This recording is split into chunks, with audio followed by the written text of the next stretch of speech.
புதுவையில் அதிகரித்து வரும் கொரோனா பரவலை கட்டுப்படுத்த மறுசீரமைப்பு திட்டமிடல் மற்றும் கொரோனா தடுப்பூசி திருவிழாவை அதிகப்படுத்த வேண்டும் என துணைநிலை ஆளுநர் தமிழிசை சவுந்தரராஜன் தெரிவித்துள்ளார்.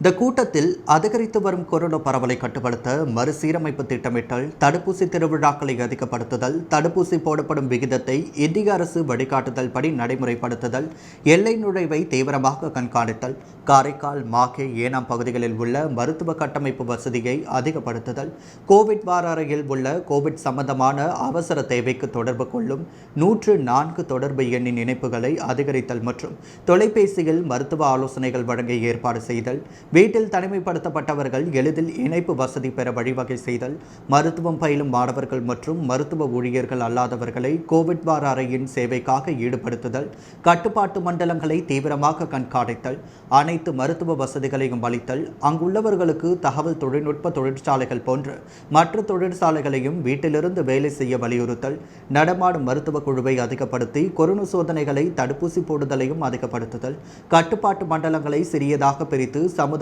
பங்களிப்பை ஏற்படுத்துதல் மற்றும் அத்தியாவசிய துறைகளை தவிர மற்ற துறைகளை வீட்டிலிருந்து இயங்க செய்தல், 311 மைக்ரோ கட்டுப்பாட்டு மண்டலங்களை 6 பெரிய கட்டுப்பாட்டு மண்டலங்களாக பிரித்து தீவிரமாக கண்காணித்தல், ஜிப்மர் மருத்துவமனையில் ஆக்சிஜன் உற்பத்தியை பெருக்கிட வேண்டும் என விவாதிக்கப்பட்டுள்ளது.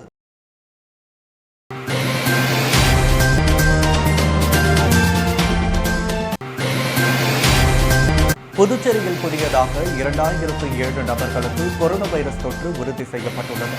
மேலும் 27 நபர்கள் சிகிச்சை பலனின்றி உயிரிழந்துள்ளனர்.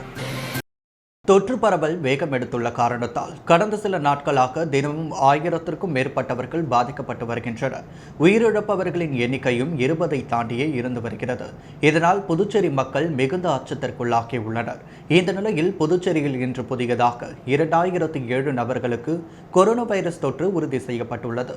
மேலும் 27 பேர் சிகிச்சை பலனின்றி உயிரிழந்துள்ளனர். இன்று மட்டும் 1247 பேர் சிகிச்சை முடிந்து வீடு திரும்பியுள்ளனர்.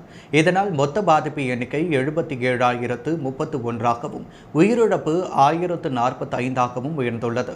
இதுவரை 60,424 பேர் குணமடைந்துள்ளனர்.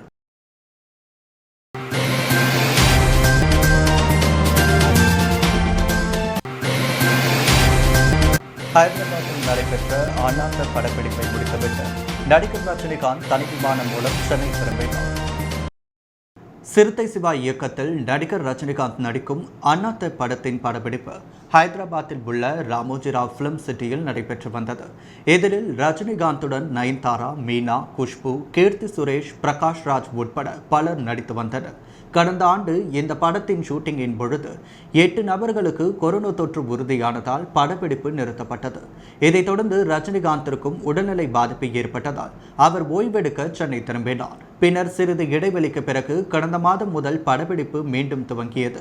இதில் நடிகர் ரஜினிகாந்த், நயன்தாரா உட்பட பலர் நடிக்கும் காட்சிகள் படமாக்கப்பட்டு வந்தது. கொரோனா பரவல் காரணமாக சமூக இடைவெளியை பின்பற்றி நடைபெற்று வந்த நிலையில் தற்பொழுது படப்பிடிப்பு நிறைவடைந்துள்ளது. இதையடுத்து நடிகர் ரஜினிகாந்த் தனி விமானம் மூலம் இன்று சென்னை திரும்பினார். இதற்கிடையே உடல் பரிசோதனைக்காக நடிகர் ரஜினி அடுத்த மாதம் அமெரிக்கா செல்ல இருப்பதாகவும் கூறப்படுகிறது.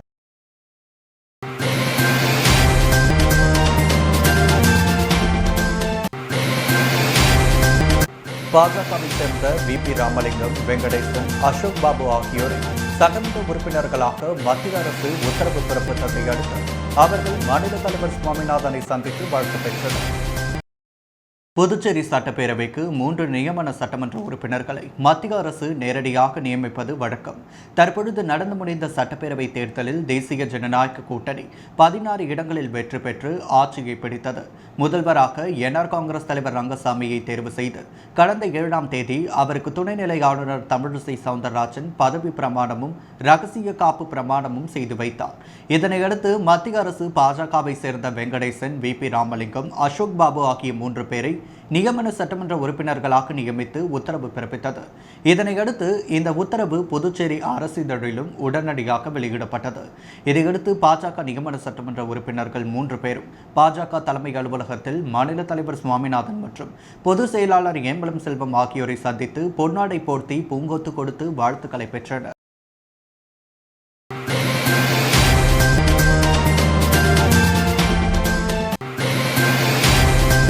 புதுச்சேரியில் ஊரடங்கை மீறி இருசக்கர வாகனத்தில் வந்தவர்களை போலீசார் தடுத்து நிறுத்தி ₹100 அபராதம் விதித்து எச்சரித்து விழிப்புணர்வு ஏற்படுத்தினர். புதுச்சேரியில் கொரோனா தொற்றை கட்டுப்படுத்த முழு ஊரடங்கு அமல்படுத்தப்பட்டுள்ளது. இந்த நிலையில் ராஜீவ்காந்தி சிக்னல் அருகே சீனியர் எஸ்பி ராகுல் அல்வால் தலைமையிலான போலீசார் நேற்றிரவு கண்காணிப்பு பணியில் ஈடுபட்டனர். ஊரடங்கை மீறி இருசக்கர வாகனங்களில் உரிய காரணமின்றி சுற்றிய நபர்கள் மீது வழக்கு பதிவு செய்யப்பட்டுள்ளது. மேலும் செல்லான் வழங்கி ₹100 அபராதம் விதித்தனர். இதுகுறித்து சீனியர் எஸ்பி ராகுல் அல்வால் கூறும்பொழுது, புதுச்சேரியில் நாளுக்கு நாள் கொரோனா தொற்று அதிகரித்து வருகிறது. ஆகையால் மக்கள் வீட்டிலேயே பாதுகாப்பாக இருக்க வேண்டும். தேவையின்றி வெளியே வர வேண்டாம். உரிய காரணமின்றி வெளியே சுற்றிய 60 பேர் மீது வழக்கு பதிவு செய்யப்பட்டுள்ளது. இதேபோல் 3000 செல்லான் வழங்கப்பட்டுள்ளது எனவும் தெரிவித்துள்ளார்.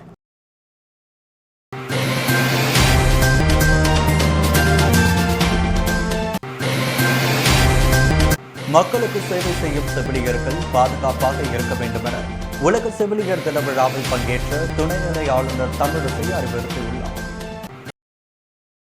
உலக செவிலியர் தின விழா புதுச்சேரி அரசின் சுகாதாரத்துறை சார்பில் அன்னை தெரேசா மருத்துவ ஆராய்ச்சி நிலையத்தில் கொண்டாடப்பட்டது. இந்த நிகழ்ச்சிக்கு துணைநிலை ஆளுநர் தமிழிசை சவுந்தரராஜன் கலந்து கொண்டு கொரோனா பணியில் ஈடுபட்டுள்ள செவிலியர்களை கௌரவித்தார். இந்த நிகழ்ச்சியில் பேசிய துணைநிலை ஆளுநர், மக்களுக்கு சேவை செய்யும் செவிலியர்கள் பாதுகாப்பாக இருக்க வேண்டும் எனவும், செவிலியர்களை போன்று கொரோனா தொற்றிலிருந்து மக்களை பாதுகாக்க 24 மணி நேரமும் அரசு பணியை செய்து கொண்டிருப்பதாக தெரிவித்தார். தொடர்ந்து பேசிய அவர், குறை சொல்லுவதை விட்டுவிட்டு ஆலோசனைகளை சொன்னால் நன்றாக இருக்கும் எனவும் தெரிவித்துள்ளார்.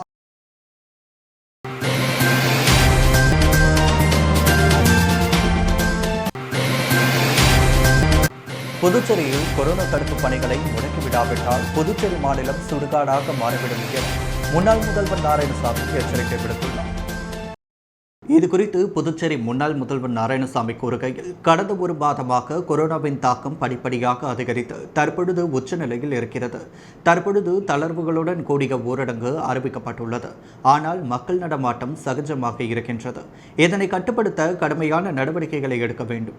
ரங்கசாமி முதல்வராக பதவியேற்று கொரோனா தொற்றால் பாதிக்கப்பட்டு சென்னை மருத்துவமனையில் சேர்க்கப்பட்டுள்ளார். அவர் நலமுடன் திரும்ப வேண்டும் என இறைவனை வேண்டிக் கொள்வதாக தெரிவித்துள்ளார். மேலும் இதற்கிடையே கவர்னர் மற்றும் பல்வேறு துறை அதிகாரிகள், அமைப்பினர், ஊழியர்கள் ஒருங்கிணைந்து செயல்பட்டால்தான் கொரோனாவை தடுக்க முடியும். தற்பொழுது களப்பணியில் யாரும் இருப்பதில்லை. தனிமைப்படுத்தப்பட்ட பகுதிகளுக்கு சென்று கண்காணிப்பதும் இல்லை. மருத்துவர்கள், செவிலியர்கள், ஆஷா பணியாளர்கள் தனிமைப்படுத்தப்பட்ட பகுதிக்கு சென்று பரிசோதனை மேற்கொள்வதில்லை. இவையெல்லாம் முடக்கிவிடப்படவில்லை என்றால் கொரோனா தொற்று புதுச்சேரி மாநிலத்தை முழுமையாக சுடுகாடாக ஆக்கிவிடும். ஒட்டுமொத்தமாக பிரதமர் நிர்வாகம் பொய்த்துவிட்டது. இந்திய நாடு சுகாதாரத்துறையில் தோல்வியுற்றுள்ளது. இதற்கு முழு பொறுப்பையும் பிரதமர் ஏற்க வேண்டும். இதே நிலை நீடித்தால் இந்தியாவின் பொருளாதாரம், மக்கள் தொகை வெகுவாக பாதிக்கப்படும். சுகாதாரத்துறை மேம்படுத்தப்பட வேண்டும்.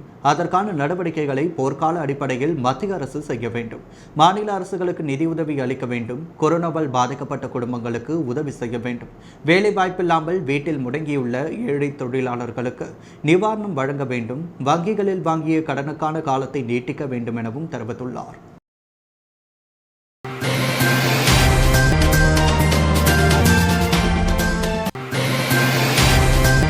புதுச்சேரியில் தற்காலிக சபாநாயகராக என்ஆர் காங்கிரஸ் கட்சியைச் சேர்ந்த லட்சுமி நாராயணன் தேர்வு செய்யப்பட்டுள்ளார். நடந்து முடிந்த புதுச்சேரி சட்டமன்ற தேர்தலில் தேசிய ஜனநாயக கூட்டணியில் என்ஆர் காங்கிரஸ் கட்சி 10 இடங்களை, பாஜக 6 இடங்களையும் கைப்பற்றியது. தொடர்ந்து புதுச்சேரி மாநில முதலமைச்சராக என்ஆர் காங்கிரஸ் கட்சி தலைவர் ரங்கசாமி கடந்த 7ஆம் தேதி பதவியேற்ற பின்னர் கொரோனா தொற்று ஏற்பட்டதன் காரணமாக சென்னையில் உள்ள தனியார் மருத்துவமனையில் சிகிச்சை பெற்று வருகிறார். இந்த நிலையில் புதுச்சேரி சட்டப்பேரவையின் தற்காலிக சபாநாயகராக என்ஆர் காங்கிரஸ் கட்சியைச் சேர்ந்த லட்சுமி நாராயணன் தேர்வு செய்யப்பட்டு துணைநிலை ஆளுநருக்கு கடிதம் அனுப்பப்பட்டுள்ளது.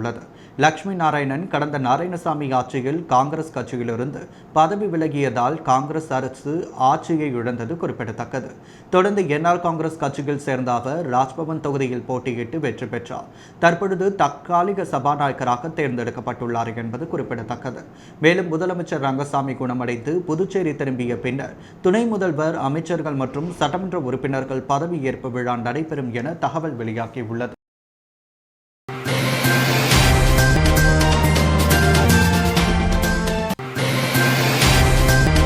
அரசியல் காழ்ப்புணர்ச்சி காரணமாக திருமாவளவன், வீரமணி போன்றவர்கள் பாஜகவை சேர்ந்த 3 நியமன சட்டமன்ற உறுப்பினர்களை நியமனம் செய்த விவகாரத்தில் குற்றச்சாட்டுகளை தெரிவிப்பதாக புதுச்சேரி பாஜக தலைவர் சுவாமிநாதன் விளக்கம் அளித்துள்ளார். புதுச்சேரி மாநில பாஜக தலைமை அலுவலகத்தில் செய்தியாளர்களை சந்தித்த பாஜக மாநில தலைவர் சுவாமிநாதன், கொரோனா தொற்று நோய் கடந்த 2 ஆண்டுகளில் பரவல் அதிகமாகி வருகிறது. பிரதமர் நரேந்திர மோடி அனைத்து மாநில முதல்வர்களிடமும் பேசி கட்சி பாகுபாடின்றி மாநிலத்திற்கு தேவையான உதவிகளை செய்து வருகிறார். மத்திய அரசு எல்லா மாநிலத்திற்கும் பாகுபாடின்றி ஒரே மாதிரியான உதவிகளை செய்து வருகிறது. மாநிலங்களுக்கு 50% தடுப்பூசியை மத்திய அரசு கொடுத்துள்ளது. 4500 வெண்டிலேட்டர்கள் கொடுக்கப்பட்டுள்ளது. ஆக்சிஜன் தட்டுப்பாடு இல்லை. ஆனால் மக்கள் தொற்றின் பயத்தின் விளிம்பில் உள்ள இந்த காலத்தில் காங்கிரஸ் தலைவர்கள் சோனியா காந்தி, நாராயணசாமி உட்பட அனைவரும் அரசியல் செய்கின்றனர். இதுகுறித்து தேசிய தலைவர் நாட்டா 2 தினங்களுக்கு முன்னர் சோனியா காந்திக்கு கடிதம் எழுதியுள்ளார். கொரோனா தடுப்பு நடவடிக்கைகள் குறித்து உலகமே நரேந்திர மோடியை பாராட்டி வருகிறது. இதுவரை மத்திய அரசு 80 கோடி மக்களுக்கு கோதுமை மற்றும் அரிசி வழங்கியுள்ளது. ஆனால் காங்கிரஸ் ஆளும் மாநில முதல்வர்கள் தரம் தாழ்த்தும் வகையில் பல்வேறு வதந்திகளை பரப்பி வருகின்றனர். இதனை புதுச்சேரி பாஜக வன்மையாக கண்டிக்கிறது. இந்தியாவில் தயாரிக்கப்பட்ட தடுப்பூசியை குறித்த வதந்தியை காங்கிரஸ் பரப்பி வருகிறது. காங்கிரஸ் இதில் அரசியல் செய்கிறது. இதனை பாஜக தேசிய தலைமை வன்மையாக கண்டிக்கிறது. தென்னகத்தில் கர்நாடகாவிற்கு பிறகு தற்பொழுது புதுச்சேரியில் பாஜகவிற்கு மக்கள் மிகப்பெரிய அங்கீகாரம் கொடுத்துள்ளனர். புதுச்சேரி சட்டமன்றத்திற்கு நியமன சட்டமன்ற உறுப்பினர்களை நியமனம் செய்ய மத்திய அரசுக்கு அதிகாரம் உள்ளது. அதன் அடிப்படையில் 3 நியமன சட்டமன்ற உறுப்பினர்களை நியமனம் செய்துள்ளனர். கடந்த ஆட்சியில் 3 நியமன சட்டமன்ற உறுப்பினர்கள் நியமனம் செய்யப்பட்டது. ஆனால் அரசியல் காழ்ப்புணர்ச்சி காரணமாக திருமாவளவன், வீரமணி போன்றவர்கள் இதுபோன்ற குற்றச்சாட்டுகளை தெரிவிக்கின்றனர். பாரதிய ஜனதா கட்சி சார்பில் துணை முதலமைச்சர், அமைச்சர்கள் அமைச்சரவையில் பங்கு பெறுவார்கள். வீரமணி, திருமாவளவன் போன்றவர்களின் கனவு பலிக்காது எனவும் தெரிவித்துள்ளார்.